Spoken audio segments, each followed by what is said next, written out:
Bonsoir à tous. Les Barça qui gagnent encore une fois face à Mallorca par un score de 1-0. Un match très ennuyé, un match avec les purges encore une fois de plus. On a assisté encore une fois à des purges et ça devient vraiment très récurrent. Je pense qu'actuellement, nous tous, on connaît la situation.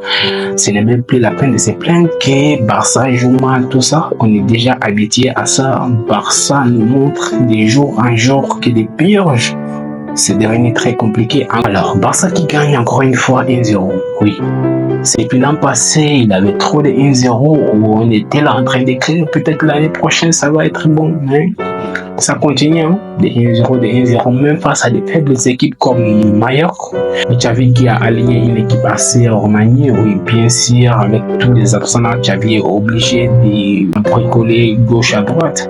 On a déjà vu Christensen, il joue déjà au milieu du terrain, vu qu'on a beaucoup des absents, c'est très compliqué. Bien sûr, je vais défendre Xavi, c'est très compliqué actuellement pour lui, donc il est obligé de bricoler gauche à droite. On a vu ces matchs-là, c'est Rafinha qui est au milieu du terrain, accompagné de Christensen et Gundogan. Oui, en défense, on avait Jules Koundé pour Kubarsi, qui a fait d'ailleurs un très bon match, Inigo Martinez et Cancelo. Et dans la cage, bien sûr, c'était Ter Stegen. En attaque, on avait Lamine Yamal, Marc Guiu et João Félix. Oui, mais Marc Guiu, déjà en voyant la composition, j'étais très déçu parce que je m'attendais vraiment que Lewandowski soit au repos, mais je m'attendais à voir Victor Roque titulaire. Pourquoi Victor Roque n'était pas titulaire? Parce que Victor Roque, c'est un joueur qu'on est parti chercher au Brésil pendant l'hivernal. On est parti le chercher au Brésil avec tous les moyens. En fait, on a galéré pour aller chercher ces joueurs, libérer la masse salariale, tout ça. Il fallait que Gavi se blesse pour qu'on trouve les moyens d'aller chercher Victor Roque. Et quand il prend Victor Roque, déjà, tu le mets sur le banc constamment. Et après ça, les matchs contre le Napoli, il n'a même pas joué, ne se reste que 5 minutes. Donc, c'est très compliqué. Je m'attendais à ce que Victor Roque soit plus important, mais c'est tout à fait le contraire qui est en train de se passer. Xavi, il a préféré Maguio. C'est pas que Maguio est mauvais, mais je pense que dans la hiérarchie, quand même, Victor Roque et devant Maguio, je n'ai pas compris. Lewandowski aurait pour Victor Roque devrait jouer ces matchs. Et il avait aussi Félix, un joueur, je ne sais même pas Félix comment décrire ce joueur. Je pense que João Félix, lui, c'est un joueur qui choisit ses matchs en fait. João Félix, il ne donne pas tout son avis dans des petits matchs comme Mallorca, Retafe, tout. En fait, lui, il veut jouer que des grands matchs. Et malheureusement, c'est pas bon pour nous parce qu'un joueur, quand il joue au Barça, tu joues les championnats. Déjà, les championnats, il a 38 journées. Donc, les grandes équipes, il y a que peut-être 5 en Espagne. Donc, tu ne peux pas choisir tes matchs. Donc, je suis désolé. Je pense que Félix, c'est pas un joueur fait pour le Barça. Bien sûr, c'est un joueur talentueux, il est technique, mais il choisit ses matchs. C'est très compliqué. On a vu face à Atlético Madrid, on a vu face à Porto, il était performant. C'est un joueur très bon, un très bon joueur. Mais vu qu'il choisit ses matchs, c'est très compliqué de rester au Barça. C'est très compliqué. Et je vais aussi parler de Gundogan qui a fait un match très moyen, un match vraiment très moyen. Je ne m'attendais pas à ça. En fait, je me disais que vu que Pedri n'est pas là, Frenkie de Jong n'est pas là, Gundogan devait être vraiment les masters des milieux, quoi. Mais sérieusement, Gundogan, il m'a déçu sur ces matchs. Il a perdu beaucoup de balles. Je ne parle même pas de son penalty raté. Oui, ça peut arriver à tout le monde, à Messi, à Ronaldo, à Neymar. Tout le monde a raté les penalty. Mais son match dans l'ensemble, c'est catastrophique. C'était pas du tout bon, mais j'espère qu'il est en train de penser à Naples en fait. Parce que Gundogan, on connaît tous sa qualité, il nous a sorti des masterclass, on connaît tous sa qualité et j'espère que contre Naples il sera à la hauteur. Mais peut-être aussi la fatigue, tout ça, parce que Gundogan c'est un joueur qui a enchaîné beaucoup de matchs. Et je vais aussi parler de Jules Koundé qui monte en puissance, Jules Koundé qui est en train de montrer que oui, sur son côté droite, il est parfait. C'est un joueur sensationnel. Koundé, déjà, j'ai trop critiqué Koundé, mais vraiment, je vois que Koundé monte en puissance. Et force de constater que notre défense est en train de s'améliorer.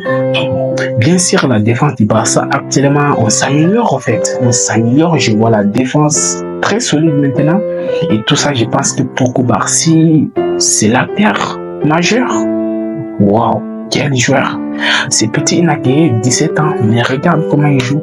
Beaucoup Barcy dans les anticipations, dans les passes. En fait, il est très rassurant cet enfant. Il est très rassurant.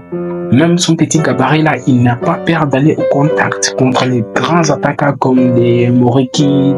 En fait, il a fait du mal à ces joueurs de Mallorca. À son âge, 17 ans, tu regardes ses relances, c'est propre. Il est très serein cet enfant. Et j'espère qu'il va continuer dans ses lancers. Et déjà, il y a Mundo Deportivo qui nous fait comprendre qu'à partir de maintenant, il va plus jouer dans l'équipe B du Barça. Il fera partie de l'équipe première. Ça, c'est une très bonne nouvelle. Moi, j'espère que cet enfant, il va continuer encore à progresser parce que là, il n'a que 17 ans.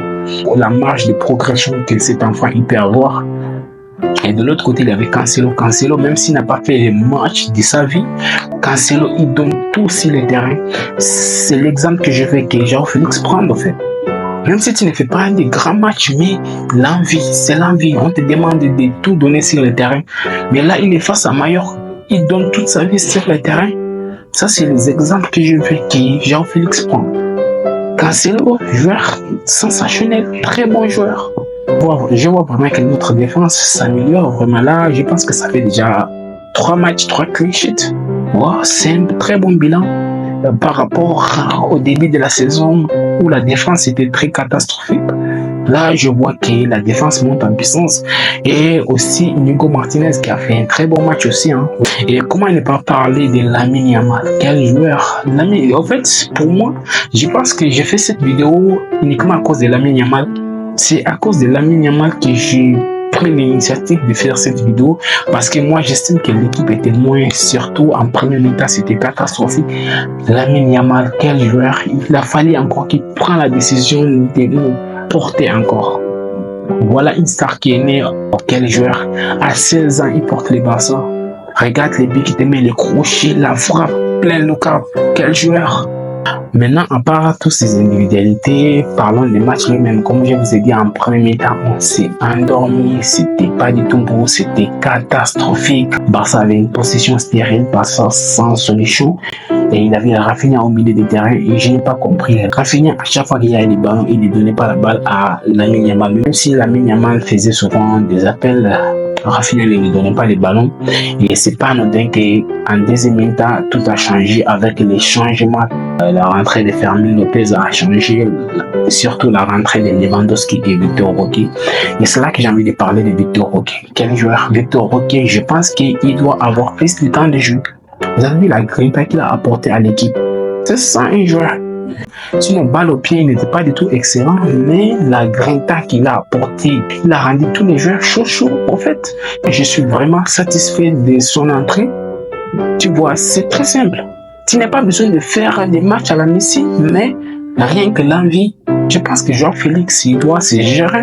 Parce qu'aujourd'hui, je pensais vraiment que João-Félix, c'est lui qui devait être le leader en attaque, mais réellement, il m'a déçu. La rentrée de Victor Roque, c'était très bon. Moi, j'ai vraiment aimé la rentrée de Victor Roque. Et là, les prochains matchs, on fera face à Naples en Ligue des Champions. Wow, ça va être un match très compliqué vu tous les absents qu'on a là. J'ai vraiment peur. D'ailleurs, Naples a fait match nul aussi, un but partout. Et j'espère qu'ils vont rester stagnés comme ça parce que Naples, ça me fait peur. Mais une chose qui est en train de me rassurer, la défense du Barça, il commence à redevenir solide comme l'année passée. Tu ne peux pas jouer la Ligue des Champions avec une défense médiocre. Je suis désolé, j'avais parlé lors de ma vidéo précédente, lors d'une vidéo que j'ai fait là, j'avais parlé de ça. En Ligue des Champions, il faut être à la hauteur défensivement et offensivement. Et j'espère que le Barça sera à la hauteur contre les Naples. Donc, on se retrouve pour la vidéo avant match face à Naples. Donc, à très bientôt.